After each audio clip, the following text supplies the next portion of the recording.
کمرہ اس وقت نیم اندھیرے میں ڈوبا ہوا تھا، یک بستہ ٹھنڈ اور لگاتار برسنے والی بارش میں لکڑی کے دروازے پہ مسلسل دستک دیتا رہا، لیکن جواب نہیں آیا۔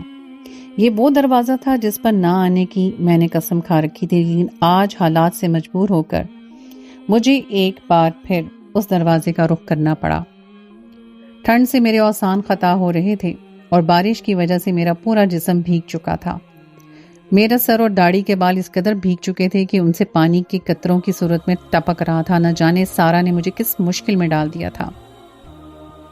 اس وقت میرا دماغ صرف اور صرف سارا کی تکلیف میں ڈوبا ہوا تھا اور میں ہر حالت میں اپنی بیوی اور بچے کو بچا لینا چاہتا تھا۔ میں سارا کو کھونے کی غلطی کبھی نہیں کر سکتا تھا۔ میں نے ایک بار پھر زور سے اس دروازے پہ دستک دی اور اس دروازے کی کنڈی کھل گئی۔ لکڑی کا وہ بسیدہ دروازہ دیمک زدہ ہونے کے ساتھ ساتھ اب بارش کی وجہ سے اور تیز ہوا کی وجہ سے اور نازک صورتحال میں تھا۔ اس وقت میرا دل جس قدر دھڑک رہا تھا اور جو وسوسے میرے ذہن میں آ رہے تھے وہ میں بیان ہی نہیں کر سکتا تھا۔ میں نے دھڑکتے ہوئے دل کے ساتھ صحن میں قدم رکھا اور اس وقت کمرے کی جانب اپنے قدم بڑھائے۔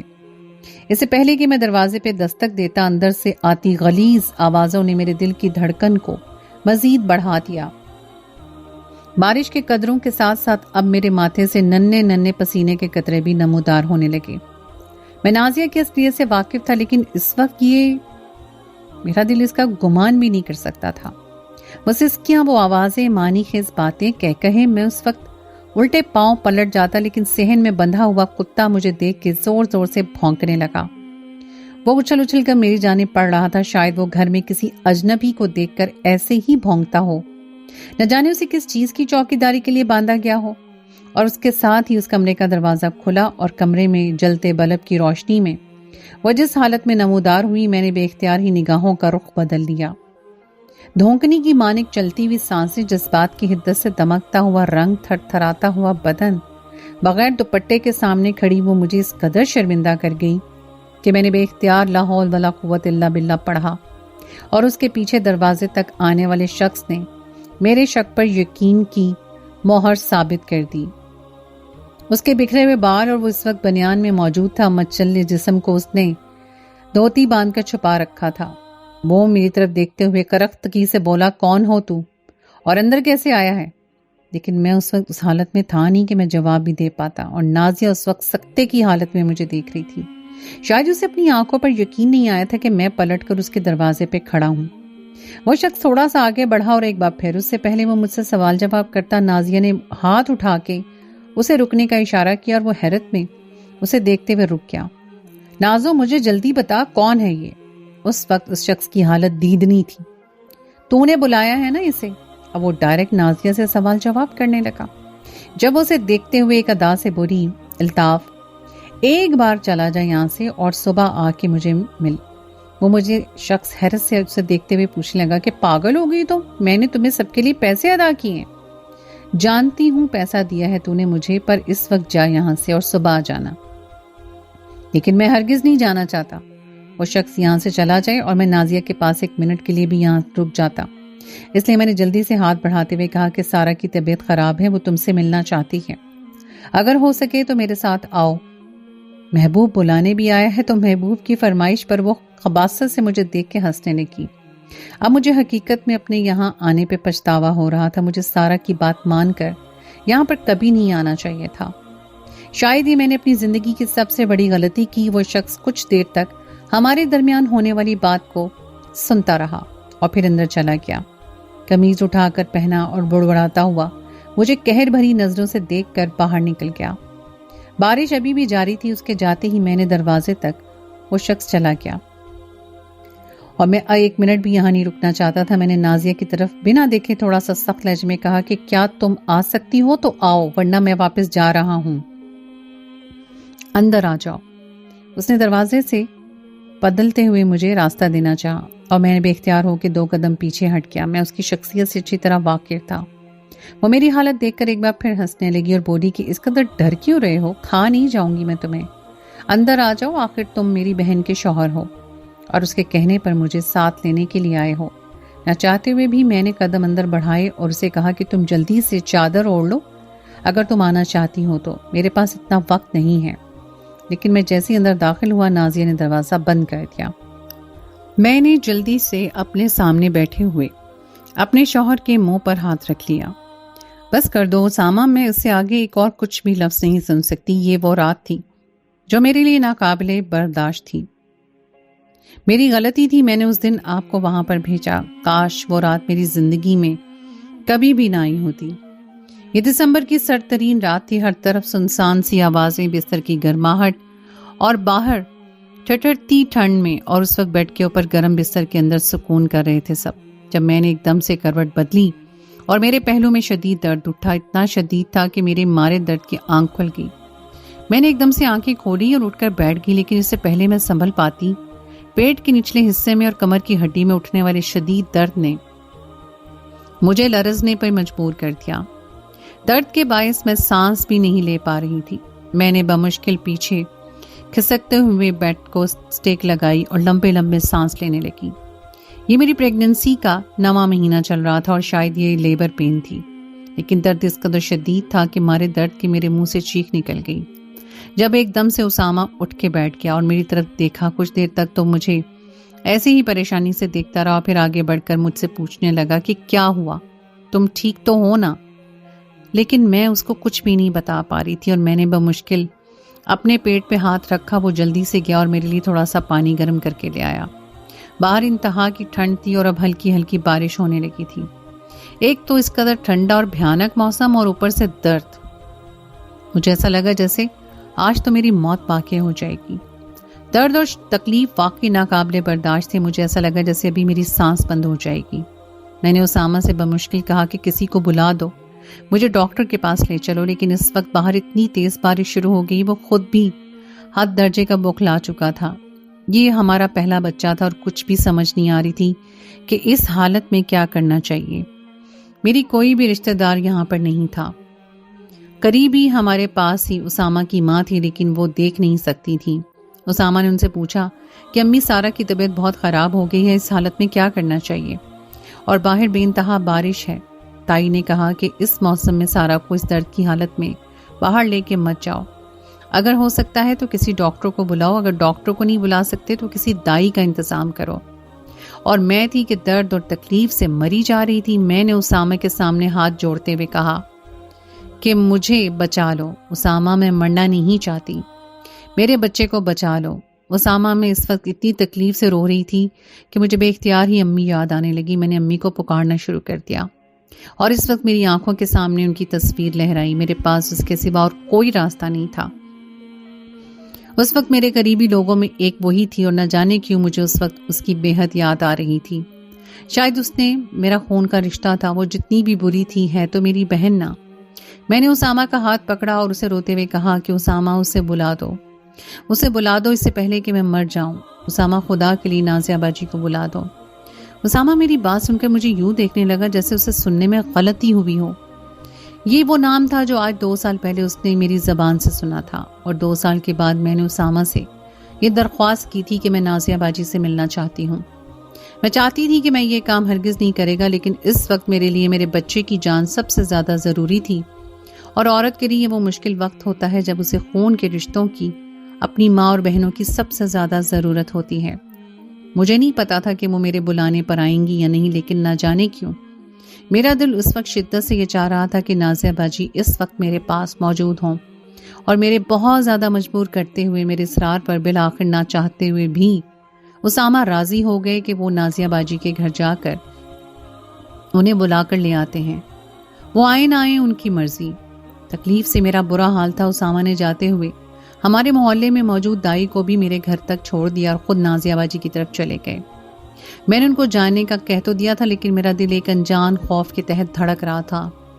نازیہ باجی کی شخصیت سے کون نہیں واقف تھا؟ محلے میں لیا جانے والا ایک ایسا نام تھا جس کو لیتے وقت لوگوں بے ساختہ کانوں کو ہاتھ لگا لیتے تھے۔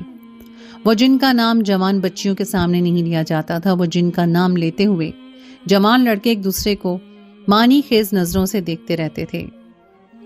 بھلے وہ میری بہن تھی، لیکن جو کچھ بھی وہ میرے ساتھ کر چکی تھی، ان کے کردار اور ارادوں کی وجہ سے ہم نے ایک عرصہ پہلے ان سے ہر رشتہ ختم کر لیا تھا۔ لیکن پھر بھی مجھے کہیں نہ کہیں امید تھی کہ شاید وہ اب تک ہمیں یاد کرتی ہوں گی، یا شاید انہیں اپنے کیے پر پچھتاوا ہوگا، لیکن حقیقت میں ایسا کچھ بھی نہیں تھا۔ کچھ دیر بعد دائی رضیہ بارش میں چھاتا لے کے ہمارے گھر آئی اور میں اس وقت تک درد کی شدت سے کیفیت میں مبتلا رہی۔ ارے سارا بچے، کیا ہوا؟ ایک دم سے مجھے ابھی اسامہ بیٹا بتا کر گیا ہے کہ تمہاری طبیعت خراب ہے۔ وہ فکر مندی سے مجھ سے پوچھ رہی تھی اور اس وقت ان کا آنا مجھے یوں محسوس ہو رہا تھا جیسے خدا نے میرے لیے ایک مددگار فرشتہ بھیجا ہو۔ دائی رضیہ نے میرا معائنہ کیا اور کہا کہ بچے کی ولادت کا وقت قریب ہے، بس تھوڑا سا صبر کرو، ممکن ہے ابھی کچھ دیر تک بچہ ہو جائے۔ اسامہ کدھر ہے؟ میں نے درد سے کراہتے ہوئے بتایا کہ میں نے انہیں نازیہ باجی کو بلانے بھیجا ہے، لیکن پتہ نہیں کیوں وہ ابھی تک کیوں نہیں آئے۔ دائی رضیہ اسی وقت میرے کچن میں گئی ہیں۔ تھوڑی دیر بعد وہ میرے لیے کاڑھا بنا کر لے آئیں۔ اسے جلدی سے پی لو، یہ تمہارے درد میں آرام دے گا۔ انہوں نے مجھے سہارا دے کے اوپر بٹھایا اور کاڑھے کو میرے منہ سے لگایا۔ بمشکل میں نے ابھی 2 گھونٹ ہی لیے تھے جب مجھے زوردار ابکائی آئی اور میری طبیعت حد سے زیادہ خراب ہو رہی تھی۔ نہ جانے اسامہ کہاں چلا گیا تھا، آخر وہ ابھی تک واپس کیوں نہیں آ رہا تھا۔ اس وقت میری جان سولی پر اٹکی ہوئی تھی، اور ایک تکلیف اور دوسرا یہ اندیشہ کہ میں نے اسامہ کو ایک بار پھر اس دروازے کے پاس جانے دیا، وہ دروازہ جو مجھ سے میری خوشیاں، میری اسامہ کو چھین لینا چاہتا تھا۔ دائی رضیہ کی مدد سے تقریباً آدھے گھنٹے کے بعد میں نے خوبصورت بچے کو جنم دیا، لیکن اسامہ ابھی تک گھر نہیں آیا تھا۔ میرا بیٹا اس قدر خوبصورت تھا، ہو بہو اسامہ کی کاپی۔ اسے دیکھتے ہی میرے تمام درد اور تکلیفیں جاتی رہیں۔ پہلی بار ماں بننے کا احساس اس قدر حسین تھا کہ میں نے بے اختیار ہی اسے سینے سے لگا لیا، اس کے ننھے ننھے نرم و ملائم بالوں والے سر پر بوسہ دیا۔ میری ساس یہ خبر سن کر بے انتہا خوش تھی۔ 3 گھنٹے گزر گئے اور اسامہ ابھی تک واپس نہیں آیا۔ دائی رضیہ میرے پاس بھی تھی۔ ٹھنڈ بے انتہا تھی، لیکن اب بارش کا زور ٹوٹ چکا تھا اور بہت ٹھنڈی ہوا چل رہی تھی۔ ہم نے دروازے کو اچھی طرح بند کر کے تھوڑی دیر کے لیے آگ کے کوئلوں کو دہکا دیا، جس کی حدت سے اب مجھے کافی سکون مل رہا تھا۔ جب ایک دم سے دروازہ کھولا اور اسامہ اندر داخل ہوا، اتنی دیر کی وجہ سے پہلے ہی میری جان سولی پر اٹکی ہوئی تھی، اور پھر اس کی حالت دیکھ کر میں بالکل ساکت رہ گئی۔ اس کی غیر ہوتی ہوئی حالت میری آنکھوں سے پوشیدہ نہیں تھی۔ دائی رضیہ اسے دیکھتے ہی ایک دم اٹھی اور خوشی سے بولی، ارے بیٹا، تم کہاں رہ گئے تھے؟ بہت بہت مبارک ہو، اللہ نے تمہیں بیٹے سے نوازا ہے۔ اور وہ مجھے دیکھتے ہوئے بے دھیانی سے سر ہلا کر رہ گئے۔ ان کی آنکھوں کی سرخی، ان کا بے دھیانی اور کپکپاتا وجود الٹے قدموں سے پیچھے آتے اور یہ کہتے ہوئے دوسرے کمرے میں چلے گئے کہ اس وقت میرے سر میں شدید درد ہے، مجھے آرام کرنے دیں۔ اور اسامہ کو اس حالت میں دیکھ کے میرا دل دھک سے رہ گیا۔ میں جہاں سوچ رہی تھی کہ آنے والا سورج میرے لیے، میرے بچے کے ساتھ ساتھ ڈھیروں خوشیوں کا سامان لے کر آئے گا، لیکن اس کی ہولناکیاں اس قدر شدید تھیں کہ مجھ پہ لرزہ طاری ہو گیا۔ میں سوچ بھی نہیں سکتی تھی کہ ایسا بھی ہو سکتا ہے۔ میں نازیہ باجی سے تقریباً 5 سال چھوٹی تھی اور بچپن میں یسا ہماری والدہ کی وفات ہو گئی۔ ہم اپنے والدین کے ساتھ ہی رہتی تھی۔ ہمارے گھر کے 2 حصے تھے۔ اس کے اندر باقاعدہ دیوار تو نہیں تھی، لیکن اینٹوں کی ایک طویل لائن تھی۔ دونوں گھروں کو الگ الگ کر دیا گیا، جیسے کہ عموماً گاؤں میں کر دیا جاتا ہے۔ ایک پورشن میں تائی جان اپنے بیٹے کے ساتھ رہتی تھیں اور ایک پورشن میں ہم اپنے ابا کے ساتھ رہتی تھیں۔ نازیہ باجی بے حد خوبصورت تھیں۔ ابا معمولی محنت مزدوری کرتے تھے، لیکن اس کے باوجود وہ اپنا پہننا اوڑھنا بالکل امیروں جیسا ہی رکھتی۔ اس کے لمبے کمر تک سفید رنگت، خوبصورت خد و خال، بڑی بڑی آنکھیں۔ وہ اور میرا تایا زاد اسامہ دونوں ہم عمری تھے۔ اسامہ شاید اسے کچھ ماہ ہی چھوٹا ہوگا اور میں ان دونوں سے 5 سال چھوٹی تھی۔ میں بھی دیکھنے میں کافی خوبصورت تھی، لیکن پھر بھی نازیہ باجی کے مقابلے میں کچھ بھی نہیں تھی۔ میری رنگت گندمی تھی، بالکل ابا کی طرح، آنکھیں بھی درمیانے سائز کی، لیکن میں بے حد پرکشش تھی۔ ابا نے ہم دونوں کی تربیت میں کوئی کمی نہیں چھوڑی، لیکن اس کے باوجود جیسی ہی جوانی کے دن انہوں نے ایک رنگ دکھانا شروع کیا۔ نازیہ باجی کے تیور بدلتے چلے گئے۔ وہ گھر میں ہمیشہ مجھے ڈانٹ ٹپٹ کر رکھتی۔ ہمارا تایا زاد اسامہ ہمیشہ سے تائی کا بے حد فرما بردار بیٹا تھا۔ اب کافی حد تک ان کی کافی مدد کرنے جتنا ہو سکتا تھا انہوں نے اسامہ کو پڑھایا لکھایا، اور پھر اسامہ مدرسے چلا گیا۔ وہاں سے اس نے قرآن مجید حفظ کیا اور اچھا خاصا پڑھ کر واپس آیا۔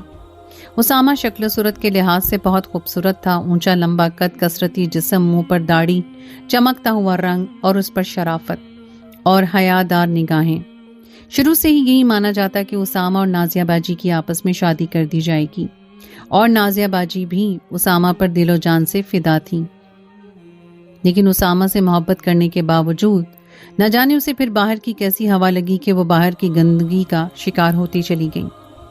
ایک منٹ میں نازیہ باجی کی تائی سے نہیں بنتی تھی، اور تائی کو آنکھوں کا مسئلہ تھا، انہیں کم نظر آتا تھا، اور نازیہ باجی ان کو اپنے سامنے ایک منٹ بھی برداشت نہیں کر سکتی تھی، اور اس سب کے باوجود وہ اسامہ کو بہت چاہتی تھی۔ لیکن اسامہ نے آج تک ان کو غلط نگاہ سے نہیں دیکھا، اور نہ ہی کبھی ان کی غیر ضروری باتوں کے جواب میں کچھ کہا۔ اور جیسے ہی مدرسے سے حفظ کر کے وہ واپس آیا تو قریبی مسجد میں بچوں کو درس قرآن لینے کے لیے منتخب کر لیا گیا۔ اس کی آواز اتنی خوبصورت تھی کہ وہ جب قرآن مجید کی تلاوت کرتا تو لوگوں کو ٹھہر کر اسے سنتے۔ محلے میں اس سے لوگ بہت زیادہ محبت کرتے تھے، اور لوگ اسے ایک شریف انسان سمجھتے تھے۔ حقیقت میں تائی کی برسوں کی ریاضت کام آ گئی، اور اللہ نے اسامہ کو اس قدر فرما بردار بنا دیا۔ وہ نازیہ باجی سے ہمیشہ دور رہتا۔ نہ جانے ایسی کیا بات تھی، نازیہ باجی بہت خوبصورت تھی اور ہر وقت بن ٹھن کر رہتی، لیکن اس خوبصورتی کے باوجود اسامہ نگاہیں اٹھا کر اسے نہیں دیکھتا تھا تو وہ سمجھتی کہ اس کی خوبصورتی بے وجہ ہے۔ یہ ایک دن کی بات ہے جب میں تقریباً 12-13 سال کی تھی، جب نازیہ باجی نے حلوہ بنایا اور مجھے ڈھانپ کر دیا اور کہا کہ جا کر اسامہ بھائی کو دے آؤ اور انہیں کہو یہ نازیہ باجی کی طرف سے میٹھا ہے۔ وہ کہہ رہے ہیں کہ میں نے اپنے ہاتھوں سے بنایا ہے اور اسے اپنے منہ میں رکھ کر ان کے ذائقے کو معلوم کیجیے۔ مجھے اس وقت ان باتوں کی خاک ہی سمجھ آتی تھی۔ میں نے جا کر اسامہ کو ایسے ہی کہہ دیا جب وہ شدید غصے میں آ گیا۔ اس نے پلیٹ مجھے واپس کرتے ہوئے کہا کہ نازیہ باجی کو کہو کہ وہ خود ہی کھائیں، مجھے نفرت ہے اس کی یہ چھچوری حرکتوں سے اور اس کی بنائی ہوئی ہر چیز سے۔ اور ان کی یہ بات نازیہ باجی کو حقیقت میں آگ بگولا کر گئی، اور اب اسامہ ان کی محبت سے ہٹ کر ان کی ضد بن چکا تھا۔ وہ جانتی تھی کہ اب ہر حال میں اس کی شادی اسامہ سے وہ کریں گے۔ باہر سے بھی ان کے کافی رشتے آئے، لیکن وہ ہمیشہ ٹھکرا دیتی اور خود کو اسامہ کہیں سمجھتی تھی۔ لیکن ان کے عاشقوں میں کبھی بھی کوئی کمی نہیں آئی۔ آج کی عاشقی کے کھیل کو انہوں نے یوں کھیلا کہ محلے میں اپنا ایک نام پیدا کر لیا۔ لیکن یہ سب کچھ ایک حد میں تھا، ایک حد میں اس طرح کہ ابا کو اس حساب کی بھنک بھی نہیں پڑی، لیکن تائی پھر بھی عورت تھی۔ محلے کے لوگوں سے اور ارد گرد سے ان کے کانوں میں جب تھوڑی بہت خبر پڑی تو انہوں نے سب سے پہلے اپنے بیٹے کو خبردار کر دیا۔ اور تو اور ایک دن تو تائی نے نازیہ کو کہا کہ نازیہ بیٹا اپنے باپ کی عزت کا خیال رکھو، مجھے تمہارے بارے میں غلط افواہیں مل رہی ہیں۔ جب وہ کمال بدتمیزی سے بولی کہ افواہوں کا کیا ہے، وہ تو آپ کے بارے میں بھی مل سکتی ہیں، اور اس کے بعد تائی نے ان کو منہ لگانا گوارا نہیں کیا۔ تائی اور اسامہ اپنے پہلے ہی سے ہمارے گھر میں کم آتے تھے، اب انہوں نے اتنا آنا ختم کر دیا۔ کبھی کبھار ابا ان کے گھر جاتے اور حال احوال لے آتے۔ میں نے اپنی پڑھائی کو جاری رکھا اور میٹرک کے بعد پرائیویٹ طریقے سے اپنا FA کی تیاری کرنے لگی۔ اب ہم دونوں بہنوں سے بہت محبت کرتے تھے ابا۔ ان دنوں ہمارے ہمسائے میں رہنے والے حامد بھائی سے نازیہ باجی کا چکر چل نکلا۔ گھر میں کسی کو اس کی بھنک بھی نہیں پڑی، اور نازیہ باجی نے چوری چھپے حامد بھائی سے تحفے تحائف لینے شروع کر دیے۔ بات حد تک ہی رہی ٹھیک تھی، لیکن جب ایک دن دوپہر کو غضب ہو گیا، میں اس دوپہر کو کمرے میں بیٹھ کر پڑھ رہی تھی جب نازیہ باجی بن ٹھن کر اندر داخل ہوئی اور مجھے کہنے لگی کہ سارا دیکھو میری پیاری بہن، تم اندر ہی رہنا، باہر مت جانا، مجھے حامد سے ایک چھوٹا سا کام ہے، میں دوسرے کمرے میں سے تھوڑی دیر بات کر لوں اور میں تھک سے رہ گئی۔ اگر ابا آ جاتے تو گھر میں کوئی بھی دیکھ لیتا تو نہ جانے کیا ہوتا۔ انہوں نے دروازہ بند کر دیا اور مجھے ششدر اور حیران چھوڑ کر باہر چلی گئی۔ میرا دل عجیب طریقے سے دھڑک رہا تھا اور میری توجہ بالکل بھی پڑھائی کی جانب نہیں تھی۔ میں جلدی سے اٹھی اور دروازے سے لگ کر بیٹھ گئی۔ دروازے میں موجود چھوٹے سے سوراخ پر میں نے آنکھ رکھ لی اور باہر کے منظر کا جائزہ لینے لگی۔ وہ کیا کر رہی تھی مجھے کچھ بھی سمجھ نہیں آ رہی تھی۔ وہ کمرے کے دروازے کے سامنے کھڑی انتظار کرتے ہوئے، جب تھوڑی دیر بعد ادھر ادھر جھانکتے ہوئے حامد بھائی اندر داخل ہوئے اور پھر وہ دونوں کمرے میں چلے گئے۔ دروازے کو بند کر دیا اور میری پریشانی کی کوئی حد نہیں تھی۔ میں سوچ بھی نہیں سکتی تھی کہ وہ ایسا بھی کر سکتی ہے۔ کیا انہیں ابا کی یا اپنی عزت کا کوئی خیال نہیں ہے؟ کیا انہیں ڈر بھی نہیں لگتا؟ وہ جانتی تھی کہ ظہر کی نماز کے بعد اسامہ مسجد میں ہی رہتے ہیں اور تائی امی آرام کرتی ہیں، اور ویسے بھی تائی اتنا نہیں دیکھ سکتی کہ وہ کچھ بھی سمجھ پاتی، اور وہ اس بات کا فائدہ اٹھاتے ہوئے مجھے اپنے جال میں پھنسا کر بالکل گونگا کر دینا چاہتی تھی۔ لیکن میں اب چپ نہیں رہ سکتی تھی۔ اس شام ابا آئے اور میں ابا کے پاس جا کر بیٹھ گئی۔ میرا دل خوف کی وجہ سے دھک دھک کر رہا تھا۔ میں نہیں جانتی تھی اس کا انجام کیا ہونے والا تھا۔ دوپہر کا وہ منظر ابھی تک میری آنکھوں کے بالکل سامنے تھا۔ وہ کتنی دیر کمرے کے اندر رہے اور اس کے بعد کافی دیر بعد نازیہ باجی نے حامد بھائی کو باہر نکال دیا اور خود میرے کمرے میں آ کر مجھے بہلانے لگی۔ لیکن میں کوئی بچی نہیں تھی کہ سمجھ نہ پاتی کہ یہ سب کیا ہو رہا ہے۔ میں اچھی طرح سمجھتی تھی، اور نہ صرف سمجھتی تھی بلکہ یہ بھی جانتی تھی کہ اس سب کی وجہ سے میری ایسی عزت داغدار ہو سکتی ہے۔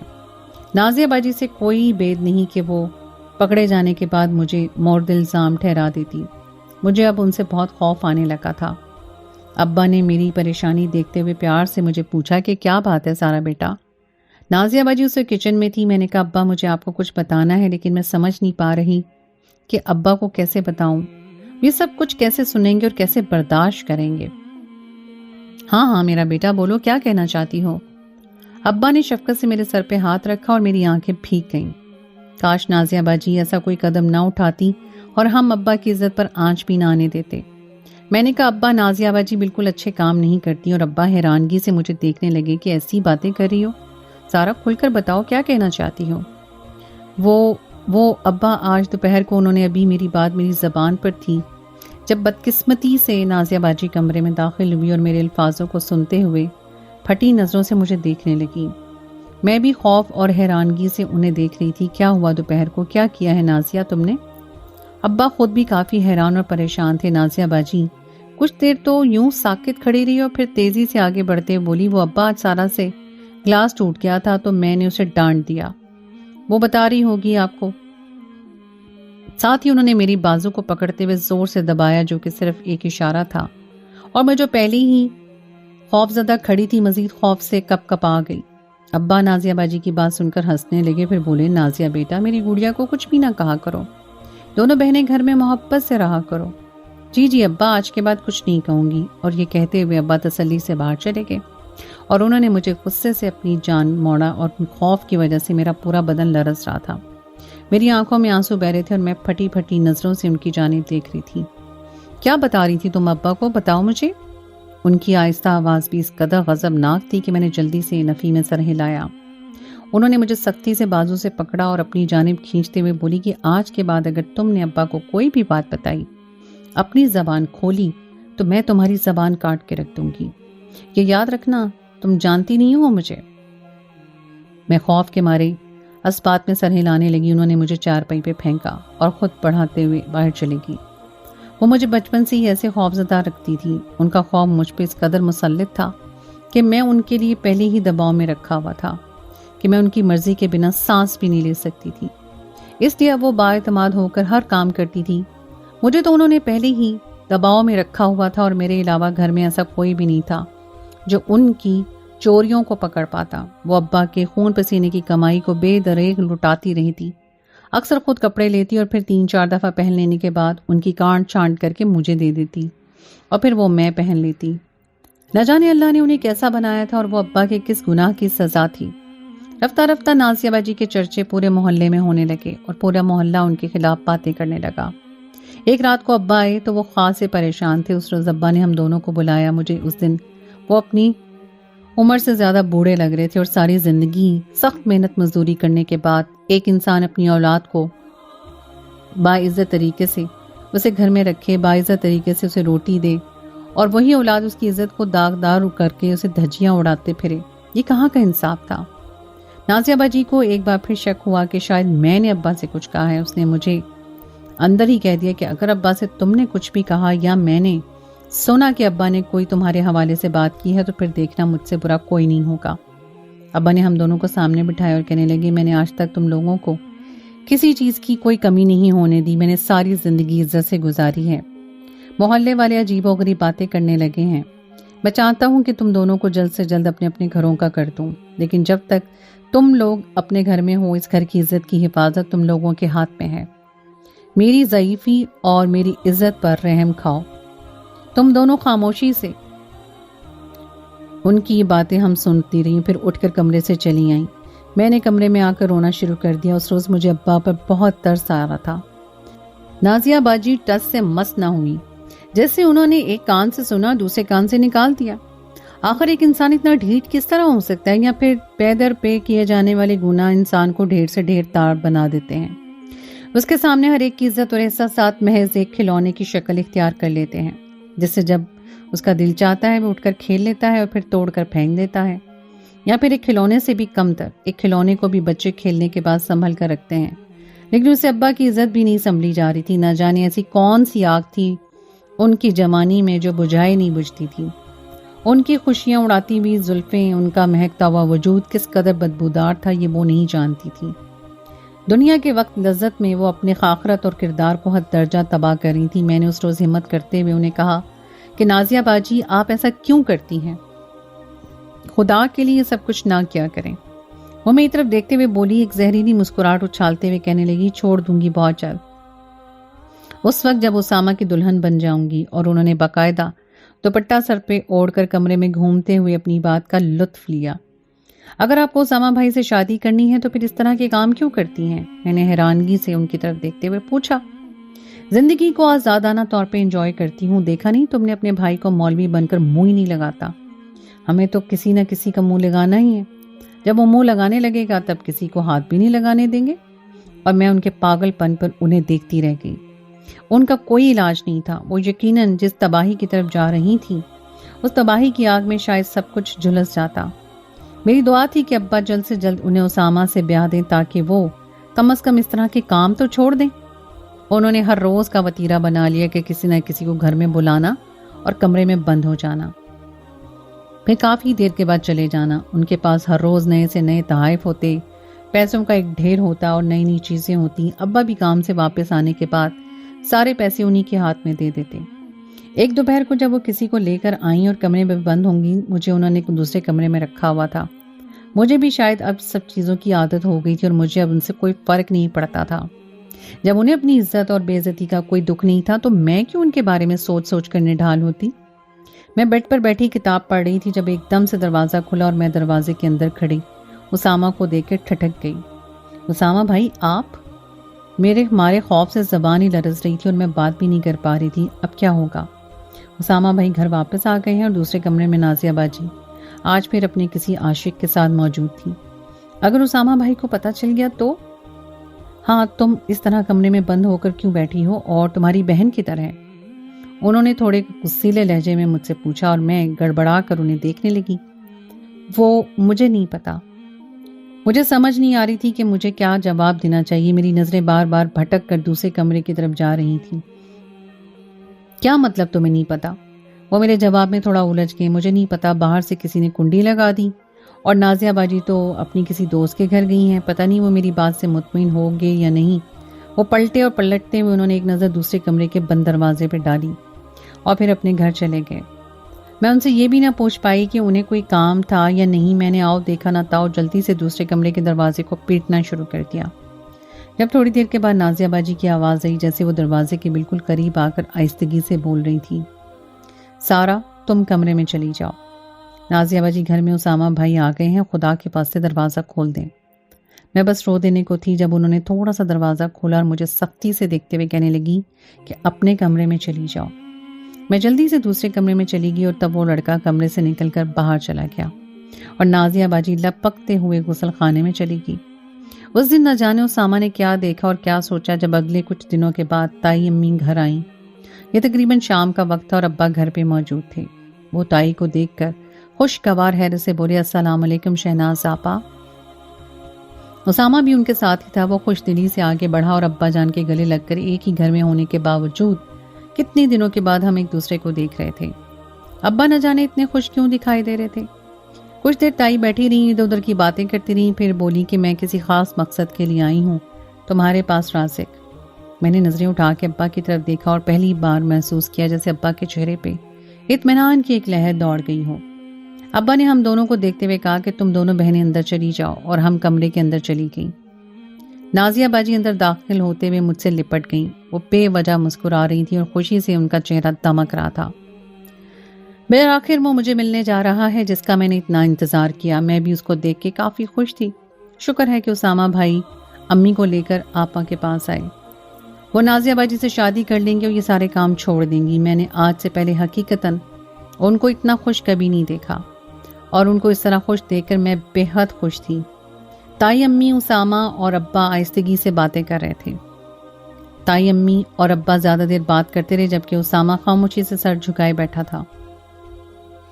خوشی سے نازیہ باجی کا پورا چہرہ سرخ پڑ گیا۔ وہ میری سوچ سے بھی زیادہ خوش تھی، اتنی خوش کہ ان کا بس نہیں چل رہا تھا کہ وہ آسمان میں اڑنا شروع کر دیں، لیکن میں نہیں جانتی تھی کہ ان کو اتنا بڑا دھچکا لگنے والا ہے جو ان کی زندگی کو مکمل طور پہ بدل کے رکھ دے گا۔ نہ صرف ان کی، ہم کی زندگی میں ایک بہت بڑا دھچکا تھا جب کچھ ہی دیر کے بعد ابا اس کمرے میں آئے اور بیڈ کے اوپر سر جھکا کر بیٹھ گئے۔ میں نے مانی خیز نظروں سے نازیہ باجی کی طرف دیکھا۔ ابا شاید ان سے رضامندی پوچھ کر تائی امی کو ابھی کوئی مثبت جواب دے دینا چاہتے تھے۔ میں نے خود ساختہ اندازہ لگایا اور مسکرا دی۔ نازیہ باجی بمشکل امٹتی مسکراہٹ کو روک کے ابا کے سامنے سر جھکا کر بیٹھی تھی اور میں صوفے کے ساتھ پشت لگا کر ان کو دیکھ رہی تھی۔ تمہاری تائی امی تمہارے رشتے کے لیے آئی ہیں اور میں اسامہ کو بہت پسند کرتا ہوں بیٹا۔ ابا یوں ہی سر جھکائے بولے، تم تو جانتی ہو نا کہ بھائی صاحب کی وفات کے بعد میں نے اسامہ کو اپنے بیٹوں کی طرح پالا ہے، اور وہ جس قدر شریف بچہ ہے اسے سبھی واقف ہیں۔ اسامہ تم سے شادی کرنا چاہتا ہے اور میں سمجھتا ہوں کہ مجھے اس پر کسی قسم کا کوئی جبر نہیں کرنا چاہیے۔ میں اس معاملے میں تمہاری رضامندی پوچھنے کے لیے آیا ہوں سارا۔ اور مجھے یوں لگا جیسے مجھے سننے میں غلطی ہو گئی ہو۔ شروع سے ابا کی عادت نام بھول جانے کی تھی۔ میں نے چہکتے ہوئے کہا، ابا سارا نہیں نازیہ۔ جب وہ میری طرف دیکھتے ہوئے بولے، میں تمہارے ساتھ بات کر رہا ہوں سارا، اسامہ تم سے شادی کرنا چاہتا ہے۔ میں بہت بری طرح ساکت ہو کر انہیں دیکھنے لگی۔ ان کو حیرت سے کافی دیر دیکھنے کے بعد میں نے نظریں ہٹا کر نازیہ باجی کی طرف دیکھا، جن کے چہرے سے یوں لگ رہا تھا جیسے وہ کسی سکتے کی کیفیت میں ہوں۔ ابا مکمل میری طرف متوجہ تھے اور میں حیرت سے ابا کو دیکھ رہی تھی۔ میں تمہاری حیرانگی کی وجہ سمجھتا ہوں۔ میں ابھی تک نازیہ کو اسامہ کے لیے سوچتا رہا اور بہت بڑی غلطی کی جو اسامہ کی امید لے کر ابھی تک نازیہ کے لیے کوئی اور رشتہ نہیں دیکھا۔ لیکن اب تمہاری تائی نے، اسامہ نے، دونوں نے تمہارے لیے شادی کرنے کی خواہش ظاہر کی ہے۔ اسامہ نے مجھے کہا ہے کہ وہ نازیہ کے ساتھ نہیں بلکہ سارا کے ساتھ شادی کرنا چاہتا ہے۔ میں تم سے تمہاری رضامندی لینے چاہتا ہوں۔ ابا چلتے ہوئے میرے پاس آئے، شفقت سے میرے سر پہ ہاتھ رکھتے ہوئے بولے، کیا تمہیں میرے فیصلے پہ کوئی اعتراض ہوگا؟ مجھے یوں لگ رہا تھا جیسے مجھ پہ بجلیاں گرا رہے ہوں۔ ابا یہ کیسے ممکن تھا؟ اور نازیہ باجی؟ میں نے آنکھیں اٹھا کر ابا کی طرف دیکھا۔ وہ پر امید اور بھروسے سے میری جانب دیکھ رہے تھے۔ میں نے نفی میں سر ہلا دیا اور ابا نے میرے سر پہ جھک کر بوسہ دیا اور کہنے لگے، مجھے تم سے یہی امید تھی میرا بیٹا۔ اور ابھی تک صدمے کی کیفیت میں مجھے نظر آئی۔ ابا باہر چلے گئے اور نازیہ باجی نے بے یقینی سے مجھے دیکھا اور دوسرے دن انہوں نے گھر میں ایک حشر برپا کر دیا۔ وہ تو میری جان لینے کے در پہ تھی۔ اسامہ بھائی سے دستبردار ہونا ان کے لیے ایسے تھا جیسے وہ موت سے ہم کلام ہونا۔ میں انہیں مسلسل سمجھا رہی تھی کہ باجی اس میں میری غلطی نہیں ہے، میں نے تو آج تک اسامہ بھائی کو اس نظر سے نہیں دیکھا۔ میں نہیں جانتی انہوں نے ایسا کیوں کیا۔ اور اس روز وہ ابا کی غیر موجودگی میں تائی امی کو دہلیز پھلانگ گئی۔ انہوں نے جاتے اسامہ کو گریبان سے پکڑ لیا اور چیخ چیخ کر کہنے لگی کہ میں تم سے محبت کرتی ہوں، میں تمہارے لیے اپنی دہلیز پر بیٹھی رہ گئی اور تم مجھ سے کیسا مذاق کر رہے ہو؟ تو تم ایسا نہیں کر سکتے اسامہ۔ میں ان کے پیچھے گئی اور انہیں سنبھالتے ہوئے وہ مسلسل رو رہی تھی، وہ قابو سے باہر ہو رہی تھی۔ اسامہ نے ان کے ہاتھ پیچھے جھٹک دیے اور سختی سے انہیں دیکھتے ہوئے بولا کہ میں تمہارے چرچے پورے محلے میں سن چکا ہوں۔ میں تم جیسی بد کردار لڑکی کو منہ بھی لگانا نہیں چاہتا۔ نازیہ رازق، جو لڑکی اپنی جوانی کو نہیں سنبھال پائی، وہ میرے گھر کو کیا خاک سنبھالے گی؟ میری اندھی اور بوڑھی ماں کی آج عزت نہیں کرتی تو کل کو انہیں سڑک پہ پھینک دو گی؟ وہ غصے سے اسامہ کی بات سن کر ان کی جانب لپکی اور انہیں وارننگ دیتی ہوئی بولی کہ تم نے مجھے بد کردار کہا ہے اور اب میں تمہیں بن کر دکھاؤں گی۔ اپنا لو مجھے اور میں چھوڑ دوں گی سب، ورنہ میں وہ قہر ڈھاؤں گی کہ تم بھی اس قہر کی زد میں آ کے برباد ہو جاؤ گے۔ ان کی باتوں اور ان کی دھمکیوں اور ان کے ضد کا کوئی اثر بھی نہ ہوا اور میرا نکاح اسے ٹھیک 20 دن کے بعد اسامہ کے ساتھ ہو گیا۔ میری زندگی مکمل طور پہ بدل کے رہ گئی۔ میں سوچ بھی نہیں سکتی تھی کہ ایسا بھی ہوگا۔ میں نہیں چاہتی تھی کہ اسامہ نازیہ باجی کے ساتھ ایسا کریں۔ میں نے نہیں کہا، ایک روز پہلے بھی ان کی منت کی اور انہیں کہا کہ اب یہ ضد چھوڑ دیں، باجی کو اپنا لیں، وہ ہر برا کام چھوڑ دے گی، لیکن وہ اپنی ضد پہ قائم رہی، جس کا نتیجہ بہت برا نکلا۔ اور اس کے بعد نازیہ باجی نے واقعی قہر ڈھا دیا۔